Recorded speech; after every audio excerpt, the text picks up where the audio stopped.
Hello students, welcome back to my channel.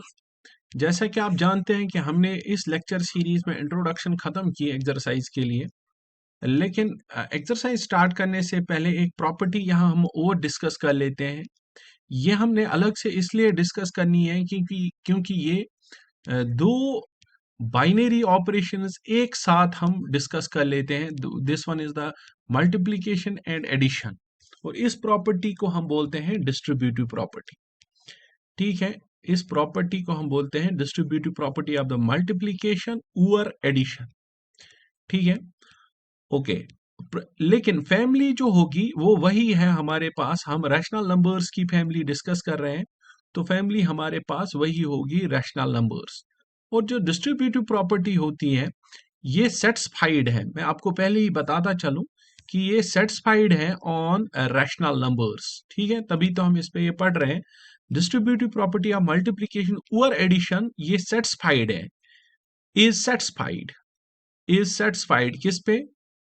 Is satisfied on the family of rational numbers. ठीक है, property ये है कि मैं यहाँ पे आपको बताता चलूं, प्रॉपर्टी ये है कि a into a b plus c, a into b plus c is always equal to a into b plus c is always equal to ab plus ac।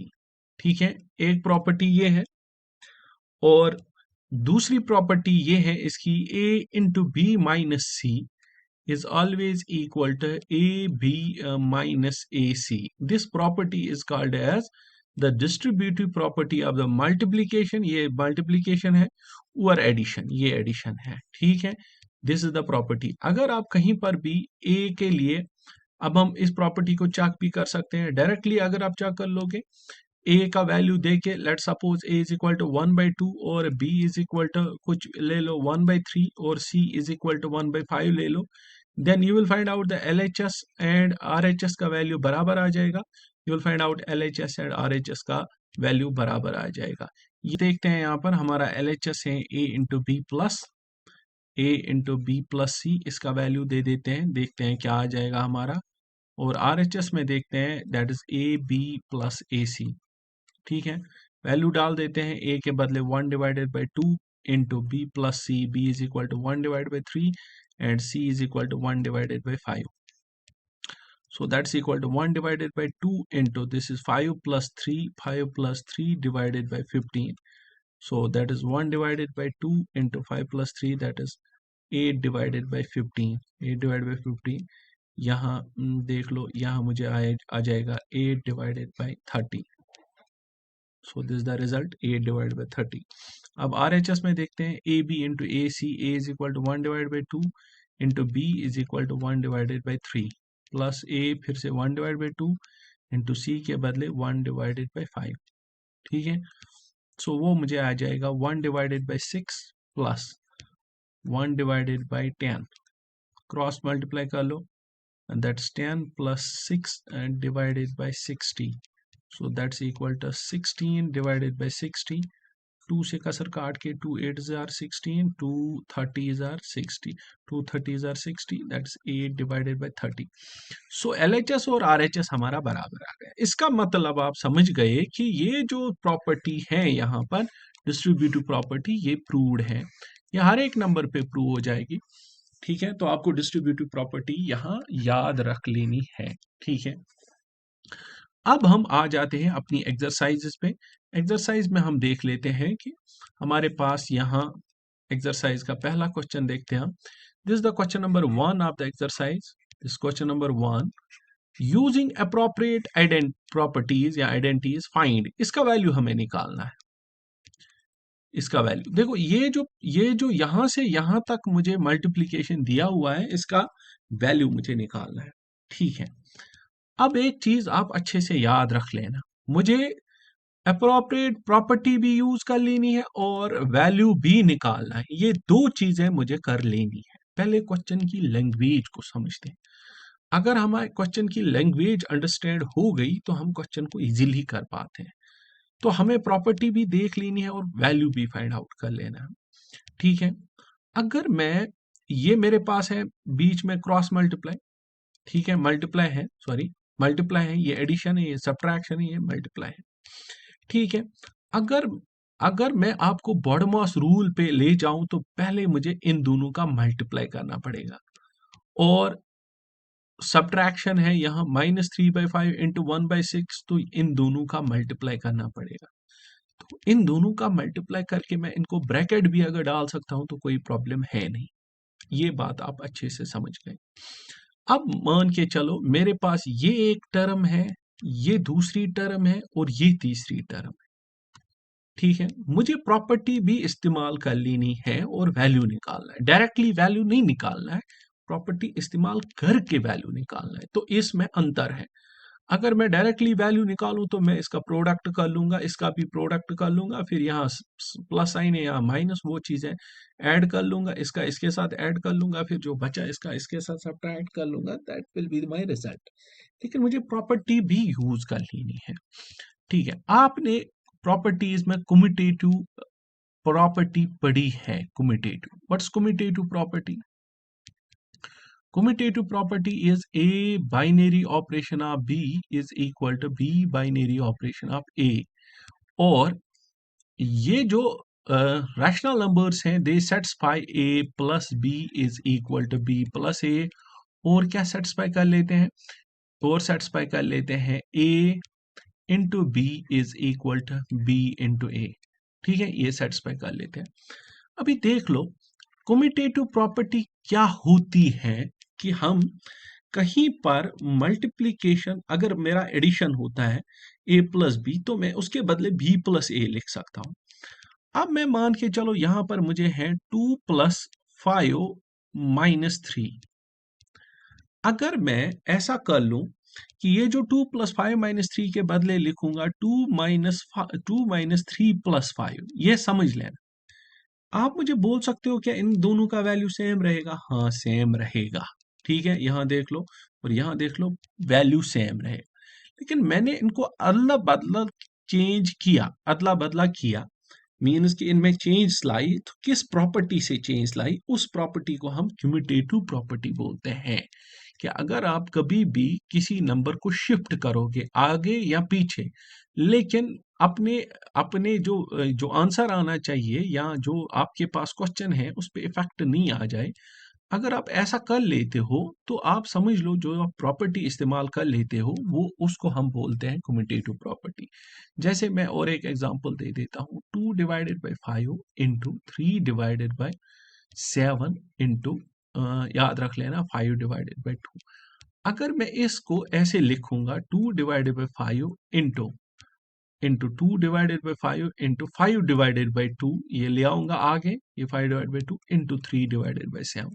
तो इस बार मैंने जो प्रॉपर्टी इस्तेमाल की, हम तो कर लेते हैं ये, इसको यहाँ ले आओ, हम सोचते हैं अंदर से कि इस पे क्वेश्चन पे कोई फर्क नहीं पड़ेगा, लेकिन प्रॉपर्टी जो हम इस्तेमाल कर लेते हैं उसको उस प्रॉपर्टी को हम कहते हैं कम्यूटेटिव प्रॉपर्टी। तो अब जनरल में ये याद रख लेना कि आज के बाद अगर कहीं पर भी आप position of the numbers change कर लेते हो, नंबर किसी नंबर की पोजीशन के चेंज कर लेते हो, उसकी वजह से टोटल जो हमारा इक्वेशन होती है या हमारा जो फंक्शन होता है या हमारा जो क्वेश्चन होता है उस पे कोई फर्क ना पड़े, तो उस प्रॉपर्टी को हम कम्यूटेटिव प्रॉपर्टी बोलते हैं। आप समझ गए? चलो, ये मेरे पास एक नंबर है यहाँ ए, ये नंबर है बी, ये नंबर है सी। तो मुझे है असल में a plus B minus C. ठीक, अब समझ लो कि ये a प्लस बी माइनस सी को अगर मैं ये कर लूंगा, मैं ये c यहां ले आऊंगा और b पीछे ले जाऊंगा, तो मैंने कौन सी प्रॉपर्टी इस्तेमाल की? तो मैं लिखूंगा using commutative property, using commutative property, commutative property. ठीक है, मैंने कम्यूटेटिव प्रॉपर्टी यूज की। यूज करने के बाद मैंने क्या किया? मैंने ये लिखा -2/3 इंटू 3/5। सही बात है, हाँ, -3/5 इंटू 1/6। ठीक है, ओके, और +5/2 किया। बात समझ गए आप अच्छे से? होप कि आपको ये समझ आ गया होगा। इस सीरीज में मुझे बहुत मेहनत लगती है बनाने की, तो आप इनको शेयर जरूर किया कर लें। ठीक है, आगे चलते हैं हम। अब देख लो मेरे पास यहाँ भी 3/5 है, यहाँ भी 3/5 है, लेकिन थोड़ा सा फर्क है। तो मैं यहाँ चेंज ले आऊंगा, 3/5 इंटू -2/3 लिखूंगा। मैंने चेंज इसलिए इसमें ले आई, इसमें मैंने इसलिए चेंज ले आई ताकि ताकि ये 3/5 जो है ये मुझे सामने रहे, दोनों क्वेश्चन, दोनों दोनों यहाँ इसमें भी और इसमें भी। +5/2 मेरा पीछे है, इसको बाहर ही रहने दो 5/2। अब देख लो, अभी मैं एक प्रॉपर्टी आपसे डिस्कस कर रहा था, that was called as the distributive property. क्या डिस्ट्रीब्यूटिव प्रॉपर्टी इसके बराबर है? ए a into b minus c is equal to a into b a into b minus a into c। हाँ, यही प्रॉपर्टी है सर। इसको हम बोलते हैं डिस्ट्रीब्यूटिव प्रॉपर्टी की ये इसके बराबर है। तो इसका मतलब ये भी तो किसके बराबर है? इसके। अगर ये इसके बराबर है तो ये वापसी पे इसके बराबर। जरा देख लो, 3/5 ए रखो और बी रखो -2/3, माइनस माइनस फिर से ए 3/5 और सी है इस बार 1/6। तो यहां कौन सी प्रॉपर्टी इस्तेमाल करेंगे? Using a distributive property. Using distributive property, हमने यहाँ डिस्ट्रीब्यूटिव प्रॉपर्टी यूज की। और डिस्ट्रीब्यूटिव प्रॉपर्टी यूज करने के बाद हम पहुंच गए इस पे कि this distributive property is equal to A into B. A distributive property ये वाली हमने यूज की, A into B minus A into C is equal to A common, ये वाला A into B minus C. ठीक है, A into B minus C. तो what is the A? Is 3/5 into b minus c. What is b now? -2/3. What is c now? That is -1/6. ये वाला -1/6 plus 5/2। आप समझ गए? होप अच्छे से ये समझ आ गया होगा। मैंने अच्छे से इसको समझाने की कोशिश की, होप आपको समझ आ गया होगा। ठीक है, अब देखते हैं हमारा रिजल्ट क्या आ जाएगा। यहाँ से यहाँ चलते हैं हम। तो this is equal to 3/5 into यहाँ क्रॉस मल्टीप्लाई कर लो, 6 2s are that's equal to -12 -3 and divided by 6 3s are 18 plus 5/2, so that's equal to 3/5 into -12 -3 that's -15 and divided by 18। ठीक है, प्लस 5/2 यहाँ आप कसर काट सकते हो क्योंकि ये दो अब मल्टीप्लाई में है, इनको हम कसर काट सकते हैं। This 3 1s are 3 6s are 18, 5 1s are 5 3s are 15।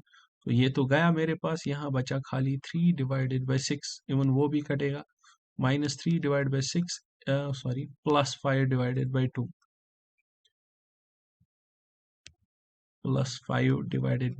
यहाँ भी ये कसर काट सकते हो आप। 3 1s are 3 3 2s are 6, so -1/2 plus 5/2। सो 2 अगर आप कॉमन रखोगे, इसमें 2 डिनोमिनेटर में कॉमन रखो, तो this is equal to -1 plus 5, so that is equal to 4/2। so the result is our 2 is the answer। हम अब नेक्स्ट पार्ट पे आ जाते हैं। देखो मेरे पास है 2/5 हो, अब ये ज्यादा आसानी से समझ आ जाएगा, इंटू -3/7। ठीक है, इसको हम रख लेते हैं एक ब्रैकेट में, -1/6 इंटू 3/2। ठीक है, इसको भी हम रख लेते हैं ब्रैकेट में, प्लस 1/14 इंटू 2/5। इसको भी हम रख लेते हैं ब्रैकेट में। देखो अगर मुझसे ये प्रॉपर्टी नहीं मांग लेता तो मैं इसको डायरेक्टली सॉल्व कर देता। बस वो अंतर है, वो फर्क है, आपको समझना है वो फर्क कि मुझसे ये प्रॉपर्टी मांग रहा है, अदरवाइज तो मैं इसको डायरेक्टली कर लेता। ठीक है, प्रॉपर्टी मांगने के बगैर मैं यहाँ डायरेक्टली कर लेता। 3 3 2s are 6, यहाँ देखता मैं कहीं और मत कट जाएगा, 2 2 7 14, ठीक है।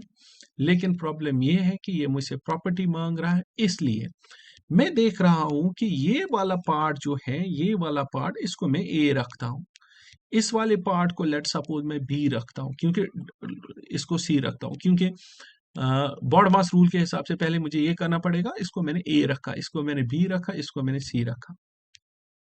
ये प्रॉपर्टी बॉड मास रूल के हिसाब से मैं बना रहा हूं पहले। अब देख लो, इसमें 2/5 है और कहीं नहीं है, टू, हाँ, और 2/5 यहाँ है। तो मतलब ये प्लस है, ये माइनस है, तो मैं कौन सी प्रॉपर्टी यूज कर लूंगा? Using distributive, sorry, using commutative property. Commutative property मैंने आपको बोली कि कम्यूटेटिव प्रॉपर्टी ये वो होती है जब हम शिफ्ट कर लेते हैं एलिमेंट्स को मल्टीप्लिकेशन में या एडिशन में, ताकि उसकी वजह से हमारे नंबर्स पे फर्क, रिजल्ट पे फर्क नहीं पड़े। मैं सी को यहाँ शिफ्ट करता हूँ, बी को पीछे ले जाता हूँ, तो मेरे पास ये आ जाएगा a minus B plus C के बदले मेरे पास ये है a minus B plus C. इसके बदले मैं इस्तेमाल कर सकता हूँ a plus C minus B, ठीक है। इसको हम बोलते हैं कम्यूटेटिव प्रॉपर्टी, मैंने यहाँ इस्तेमाल की थी। आगे चलते हैं हम, तो मुझे आ जाएगा 2/5 इंटू -3/7, ठीक है। और मैं यहाँ ले आऊंगा प्लस 1/14 इंटू 2/5। मेरे पास और है -1/6 इंटू 3/2। यहाँ हमारा ये बन जाएगा इसका वैल्यू। देखो 2/5 यहाँ है, यहाँ पर भी 2/5 है, लेकिन पहले इनको ट्रांसफर कर लेते हैं, एक दूसरे की पोजीशन पे रिप्लेस कर देते हैं। This will be equal to 2/5 into -3/7, ठीक है। यहाँ तक आप समझ गए? ओके, प्लस ये ले लेते हैं हम 2/5 इंटू 1/14। क्यों क्यों हमने चेंज की इसकी पोजीशन? क्योंकि कम्यूटेटिव लॉ हमें बोलता है कि अगर a इंटू बी होगा, that's always equal to b into A, minus इसको हम काट देते हैं। चलो यहाँ ले लो, 3 1 जार 3, 3 2 जार 6, ठीक है। तो ये मुझे बना -1/4। ठीक, पॉसिबली ये है कि -1/4 मुझे एंड पे आ जाए, या पॉसिबली ये भी आ सकता था। चलो देखते हैं हम क्या आ जाएगा। अभी देख लो, 2/5 यहाँ भी है, यहाँ भी है। मैंने आपको अभी डिस्ट्रीब्यूटिव प्रॉपर्टी इससे इसी लेक्चर में पढ़ाई आपको। a into B plus C किसके बराबर है? That's equal to A B plus A C. अब यहाँ देखो, क्या ये इसी शेप में है? A B, A into B, A into C, A B into A C, A into B, A into C. तो ए कॉम, तो ये इसके बराबर है, तो ए कॉमन निकलेगा, दैट्स 2/5 कॉमन निकलेगा। इनटू क्या आ जाएगा? b plus C. What is b? That's equal to -3/7 plus 1/14, ठीक है, -1/4, ठीक। आगे देखते हैं हमारा ये वैल्यू किसके बराबर आ जाएगा। तो हम यहाँ क्रॉस मल्टीप्लाई कर लेते हैं। हम यहाँ क्रॉस मल्टीप्लाई कर लेंगे। ये मुझे मिलेगा 2/5 इंटू 14 इंटू 3, ठीक है। 3 4 ज़ार 12 और 3 1 ज़ार 3 and 4, that's equal to -42 plus 7 1 ज़ार 7 एंड डिवाइडेड बाई 7 इंटू 14, 7 4 ज़ार 28, 7 1 ज़ार 7 और 2 हो गया 98 -1/4। तो ये मुझे मिला 2/5 इंटू, हाँ, यहाँ प्रॉपर्टी मैंने कौन सी की? Using distributive property. इस वाले स्टेप पे यूजिंग डिस्ट्रीब्यूटिव प्रॉपर्टी, ये साथ साथ लिखना। डिस्ट्रीब्यूटिव प्रॉपर्टी कौन कहाँ इस्तेमाल की? 2/5 इंटू 42 में से जब आप 7 निकालोगे, that's equal to -35 divided by कितना? 98 और -1/4 है मुझे। यहाँ कसर काट लो, ये 5 1 ज़ार 5, 5 7 ज़ार 35, यहाँ 2 से देख लो, 2 4 ज़ार 8 और ये 18, 2 9 ज़ार 18, दिस इज 7, 7 1 ज़ार 7, 7 7 ज़ार 49। देखो यहाँ मुझे बचा इसमें कुछ भी नहीं, इसमें माइनस और 1, दैट मीन्स -1 डिवाइडेड बाई 7, नीचे 7 बचा, -1/4। अब बताओ कितना आएगा? दैट्स -1 -7 डिवाइडेड बाय 7 4 ज़ा 28 -1 नहीं -4 -7 divide by 28 that's -11 divide by 28 ये हमारा रिजल्ट आ। ठीक है, देखो इस क्वेश्चन को हम इससे कम या ज्यादा टाइम में कर सकते थे डायरेक्टली, लेकिन मैं आपको बताता चलूं कि एक्सरसाइज हमसे प्रॉपर्टी पूछ रहा है। ठीक है, find the additive inverse of the following. हमें एडिटिव इनवर्स देख लेना है। क्वेश्चन का वैल्यू कौन सा है? ओके, क्वेश्चन के वैल्यू जो दिए हुए हैं वो यहाँ पे पेस्ट नहीं हुई है। सबसे पहला एडिटिव इनवर्स जो आपको दिखाना है दैट्स 2 डिवाइडेड बाय 8 का एडिटिव इनवर्स। बताओ solution, what is the additive inverse of 2 divided by 8? मैंने आपको बोला है additive inverse of P divided by Q is equal to किसके बराबर? Minus P divided by Q। So 2 divided by 8 का क्या होगा? -2 डिवाइडेड बाय 8। दूसरा है what is the additive inverse of -5 divided by 9? तो क्या होगा उसका additive inverse? The additive inverse of -5 divided by 9 is equal to -5 divided by 9। ठीक है, और that's equal to +5 divided by 9। ठीक है, अब बताओ एडिटिव इनवर्स ऑफ, तीसरा है C part, third part, additive inverse of additive inverse of -6 divided by -5 part दिया हुआ है which is actually equal to 6/5। ठीक है, 6/5 इसका एडिटिव इनवर्स आपको बोलना है। What is the additive inverse? So इसका एडिटिव इनवर्स होगा -6 डिवाइडेड बाय 5। ठीक है, क्योंकि किसी भी पॉजिटिव का एडिटिव इनवर्स नेगेटिव होता है। चलो डी पार्ट देख लो। What is the additive inverse of 2 divided by -9? ये जो 2 डिवाइडेड बाय -9 है ये मेरे पास -2 डिवाइडेड बाय 9 है, क्योंकि डिनोमिनेटर में हम माइनस कभी रख नहीं सकते हैं, इसको हम ऊपर ले आना पड़ता है। हाँ, किसी बच्चे ने एक दिन मुझसे पूछा था ये ऊपर कैसे ले आते हैं हम? -9 इंटू इसको हम -1 डिवाइड बाय -1 से मल्टीप्लाई कर लेते हैं। सो दैट्स -2 डिवाइडेड बाय 9 1 जा 9 और minus and minus will become plus, that is -2 divided by 9। ठीक है, बहुत सारे क्वेश्चन हैं, किसी अब किसी बच्चे को ये आया होगा माइनस और माइनस प्लस कैसे हैं। मैं एक लेक्चर आपको एक दिन पढ़ाऊंगा, परेशान मत हो जाओ। तो इसका एडिटिव इनवर्स क्या होगा? Additive inverse will be -2/9 and that's equal to +2/9। ठीक है, ओके। डी पार्ट बाकी रेस्ट इसका जो पार्ट होगा वो आप देख लेना, खुद कर लेना। क्वेश्चन नंबर 3 में हमें ये दिखाना है कि वेरीफाई कर लो इसको, -(-x is equal to verify हमें कर लेना है -x -(-x is equal to x। ठीक है, पहला पार्ट हमारा है x is equal to 11 divided by 15। तो मैं ले लेता हूं इसको, सोल्यूशन देखते हैं हम। The solution will be equal to -(-) और -x वो किसके बराबर आएगा? That will be -(-) divided by 15 and that will be equal to minus and minus, that will be +11 divided by 15 and that's equal to this x, that's 11 divided by 15। दूसरा part इसका देख लो। मुझे दिखाना है दूसरे पार्ट में -13 x इज इक्वल टू, दूसरे part में x is equal to -13 divided by 17। दिखाना क्या है? दिखाना ये है कि -(-x) है क्या +x के बराबर, ये दिखाना है।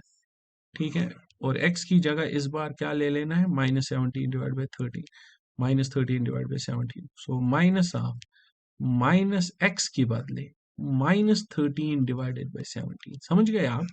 सिंपल है, -(-x) हमें दिखाना है +x के बराबर, लेकिन x के जगह हमें ये लगाना है -13 divide by 17। That's minus minus ये वाला माइनस और फिर ये वाला माइनस, फिर अपना x का वैल्यू है -13 डिवाइड बाय 17। ये माइनस और माइनस प्लस बनेगा, so that will again remain -13 divided by 17। So which is equal to x। ठीक है, x ये था, तो हमें -(-x) का वैल्यू x ही निकला। यहाँ भी इसको आप x बोल सकते हो, x ही निकला। ठीक है, चलो नेक्स्ट क्वेश्चन हम देख लेते हैं। Question number 4, find the multiplicative inverse of each of the following. पहला है -13। ओके, ये रैशनल नंबर है, हाँ ऑब्वियसली रैशनल नंबर है। Multiplicative inverse of p by q मैंने आपको समझाया. What is the multiplicative inverse of p by q? That's q by p. So what is the multiplicative inverse of -1 divided by 3? तो मैं इसको लिखूंगा, it's multiplicative inverse is, it's multiplicative, जो इसका multiplicative inverse होगा, inverse that will be equal to, ये बराबर, that will be equal to 1 divided by -13. लेकिन साथ में मैंने आपको बोला है कि माइनस नीचे नहीं रहता है, सो दैट्स इक्वल टू -1/13. ये इसका मल्टीप्लीकेटिव इनवर्स है. दूसरा है -13 डिवाइडेड बाय 19. तो इसका क्या होगा? मल्टीप्लीकेटिव, मल्टीप्लीकेटिव इनवर्स जो इसका होगा, inverse that will be equal to क्या? 19 डिवाइडेड बाय -13. ठीक है, p बाई क्यू का q बाई p है, so that's equal to, minus नीचे नहीं रहेगा, सो -19 डिवाइडेड बाई 13. ठीक है, अब बाकी रेस्ट ऑफ पार्ट्स आपको आ जाएंगे. फिफ्थ वाला मैं दिखाता हूँ. ठीक है, हम फिफ्थ देखते हैं.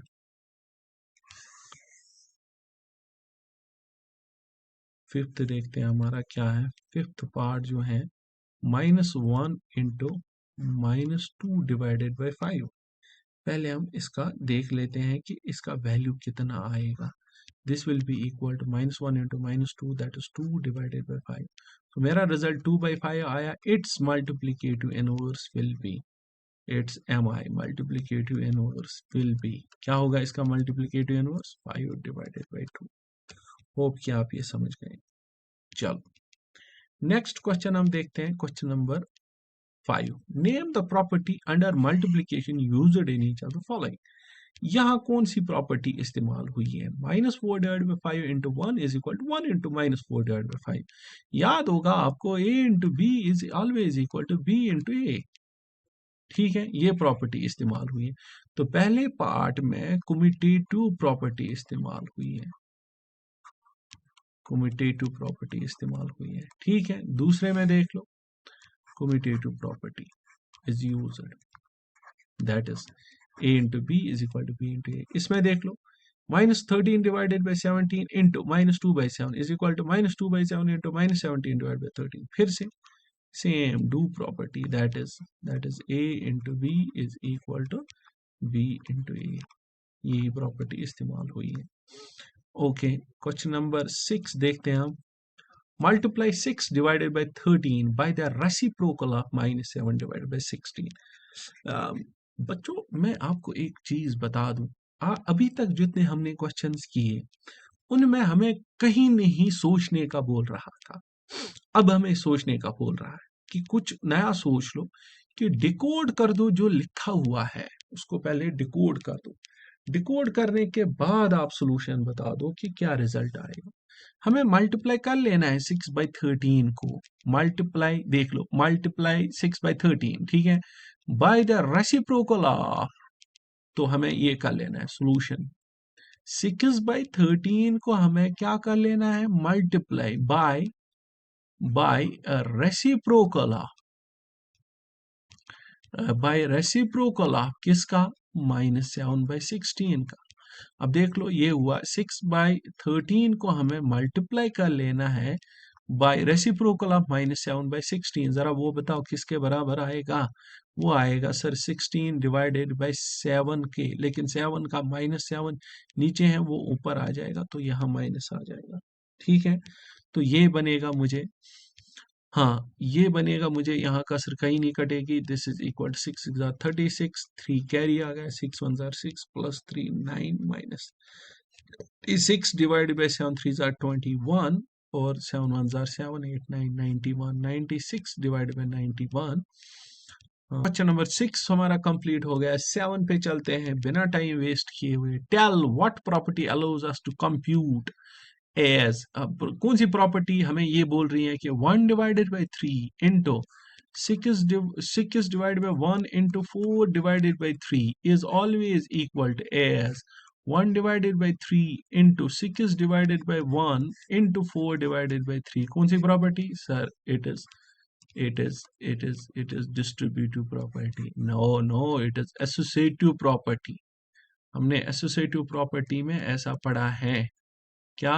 कि A cross of B cross of C is always equal to A cross of B cross of C, ठीक है, मल्टीप्लाई C। क्वेश्चन नंबर 8 देखते हैं हम। Is 8 by 9 the multiplicative inverse of this one? हाँ, ये याद रख लेना, ये ऐसे है -1 1/8, ठीक है, -1 माइनस अलग है 1 से, ठीक है, क्योंकि ये फ्रैक्शन यहाँ दी हुई है तो उसमें -1 नहीं आ जाएगा, मिक्सड नंबर है। अब हमें पूछ रहा है क्या 8 by 9 मल्टीप्लीकेटिव इनवर्स इसका है? पहले हम ये वाला देखते हैं, हियर सॉल्यूशन में देखो, पहले ये देखते हैं ये कितना है। हियर -1 1 डिवाइडेड बाई 8 कितना आ जाएगा? माइनस को बाहर ही रखो, इसको मिक्सड नंबर जो है -8 1 8 + 1 दैट इज 9 डिवाइडेड बाई 8। तो ये असल में जो इसका वैल्यू है दैट्स -9 डिवाइड बाई 8। अब देखो क्वेश्चन पूछ रहा है is 8 by 9 multiplicative inverse of this, and वो हमें निकला -9/8। आपने पढ़ा है मल्टीप्लीकेटिव इनवर्स 2/5 का मल्टीप्लीकेटिव इनवर्स क्या है? That's equal to 5/2। याद रख लेना, जब भी हम मल्टीप्लीकेटिव इनवर्स देखते हैं, अगर a मेरे पास नंबर है, इसका चलो p/q मेरे पास कोई रैशनल नंबर है, इसका multiplicative inverse q divided by p होता है। अगर हम इन दोनों का मल्टीप्लाई कर लेते हैं, मल्टीप्लीकेटिव इनवर्स का मल्टीप्लाई कर लेते हैं, याद रख लेना that's always equal to 1। The product of the number with it is multiplicative inverse is always equal to 1। ये इंपॉर्टेंट ऑब्जेक्टिव है, ठीक है, मैं इसको कोट भी कर लेता हूं यहाँ पर। द प्रोडक्ट ऑफ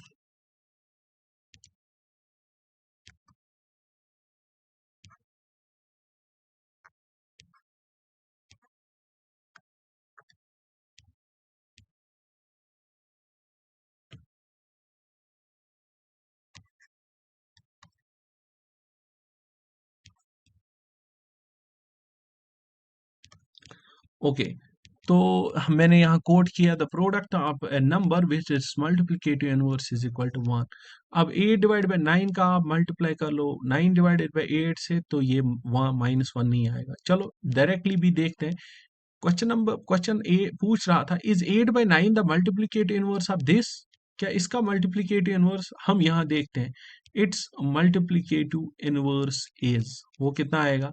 वो आएगा -8 डिवाइडेड बाई 9। हमसे क्या पूछ रहा था? 8 by 9 है, नहीं निकला ना, so therefore no, it's not, no. Why are why not? तो हमारा नो निकला इसका answer, no. 8 divided by 9 is not a multiplicative inverse of -1 1/8, ठीक है। चलो नेक्स्ट देखते हैं। अब question number 9 is 0.3 the multiplicative inverse of 3 1/3? Solution. क्या 0.3 मल्टीप्लीकेटिव इनवर्स है?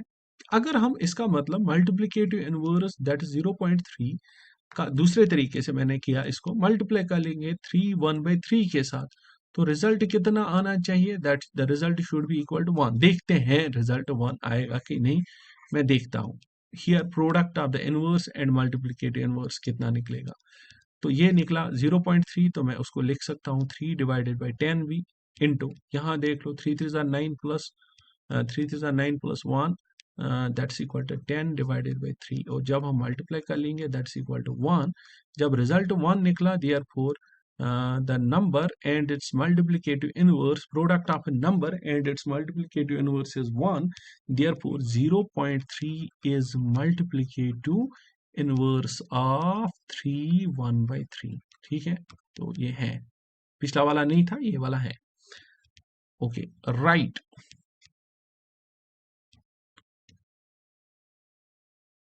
Write the rational number that does not have reciprocal. So 0 divided by 1 is a rational number which does not contain reciprocal. 0 divided by 1 is a rational number which does not contain reciprocal. ये मैंने आपको बताया है, does not contain reciprocal. ये reciprocal नहीं contain कर रहा है, contain reciprocal.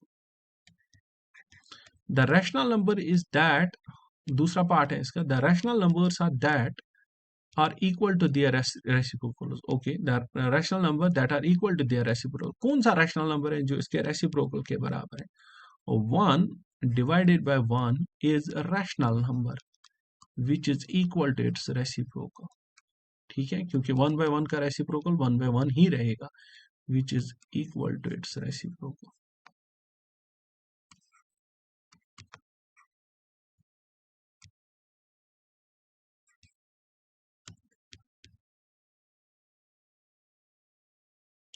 अलेवन देख लो, fill in the blank, zero has, okay अभी मैंने बोला नो रेसिप्रोकल। ओके, दूसरा पूछ रहा है the numbers dash dash and dash dash are their own reciprocal. कौन कौन नंबर हैं जो अपने आप के खुद ही रेसिप्रोकल है। वन अभी पता चला, ये अपने आप का रेसिप्रोकल है, और -1 भी अपने आप का ही रेसिप्रोकल है, अभी मैंने आपको दिखाया। लास्ट पेज पे देखते हैं हम, the rational number that are equal to their reciprocal numbers, 1 divided by 1 is the rational number equal to the reciprocal, -1 divided by 1 is rational number, इसका ये भी लिख लेना, rational number which is equal to its reciprocal। ठीक है, so 1 and -1 are their own reciprocal, the reciprocal of -5 is -1/5। ठीक है, क्योंकि ये 5/1 है, इसका रेसिप्रोकल होगा -1/5, माइनस कभी नीचे रहता नहीं, उसको हम ऊपर ले आते। Reciprocal of 1/x is equal to x divided by 1। ठीक है, x is not equal to 0, x 0 नहीं होना चाहिए। 1/x का रेसिप्रोकल तभी हम निकाल सकते हैं जब x 0, देखो इसका रेसिप्रोकल नहीं होगा, नेवर पॉसिबल, क्योंकि ये रैशनल नंबर है ही नहीं। ठीक है, रेसिप्रोकल ऑफ 1/x के किसके बराबर होगा, x/1। The product of the two numbers is always a, the product of two rational numbers is always a rational number। अगर आप दो रैशनल नंबर्स को प्रोडक्ट कर लेते हो, 2/5 को प्रोडक्ट कर लो 3/7 के साथ, 4/2 को मल्टीप्लाई कर लो 8/4 के साथ, किसी को मल्टीप्लाई किसी के साथ भी कर लो, जो रिजल्ट आता है हमारे पास वो हमेशा रैशनल नंबर होता है। ये भी रैशनल नंबर होगा, ये भी रैशनल नंबर होगा। The reciprocal of positive rational number is, जो पॉजिटिव रैशनल नंबर्स है उसका जो रेसिप्रोकल होगा वो भी पॉजिटिव ही होगा। ठीक है, दैट्स ऑलवेज पॉजिटिव, वो भी पॉजिटिव ही होगा। ठीक है, तो इस क्वेश्चन नंबर 11 के बाद हमारी पहली एक्सरसाइज कंप्लीट हो गई। इस एक्सरसाइज में आपके एमसीक्यूज बहुत सारे बनते हैं। This is the full of the MCQs, ये फुल है एमसीक्यूज से, और इसमें एक लॉन्ग आंसर है। ठीक है, वन लॉन्ग आंसर।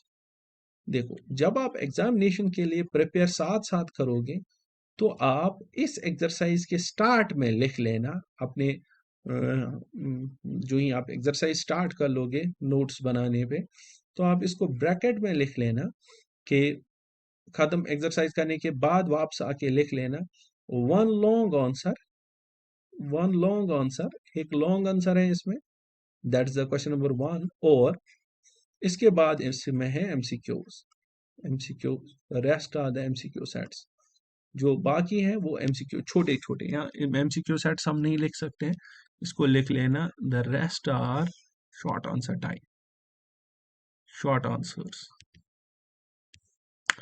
ठीक है, तो इस तरह से हमारी पहली एक्सरसाइज खत्म हो गई। आप समझ लो कि हमने इस एक्सरसाइज को समझने के लिए ऑलमोस्ट हमारे 2 घंटे हो गए। तो समझ लो कि हमारा बहुत टास्क है, हमारे सामने बहुत बड़ा टास्क है इस पूरी सीरीज को पढ़ना। आप साथ दे दोगे तो हम इसको पूरा कर लेंगे, अगर आप साथ नहीं दे दोगे तो हम फिर लो फील हो जाते हैं और कहीं आधे रास्ते पे ही छोड़ देते हैं। आप इन चीज़ों को शेयर करते रहो, बाकी बच्चों को भी इसका फ़ायदा मिल जाए। आप इस लेक्चर सीरीज के साथ बने रहिए, आपको समझ आ जाएगा कि there will be a time when no one will compete you. ठीक है, अपने आप में एक पॉजिटिव एनर्जी रखो, पॉजिटिव एनर्जी रखो कि हम जो पढ़ रहे हैं बस इसलिए पढ़ रहे हैं कि हम काबिल बने, न कि इसलिए पढ़ रहे हैं कि हमारा कोई एग्जाम काबिल कंप्लीट हो जाए, बस इसलिए कि मुझे समझ आ जाए चीज़ें, मैं काबिल बन जाऊं, मुझे चीज़ों का पता चल जाए, मुझे मैथमेटिक्स आ जाए। तो rest is always in your hand. चलो, अपना ख्याल रखिए, until then good bye, take care.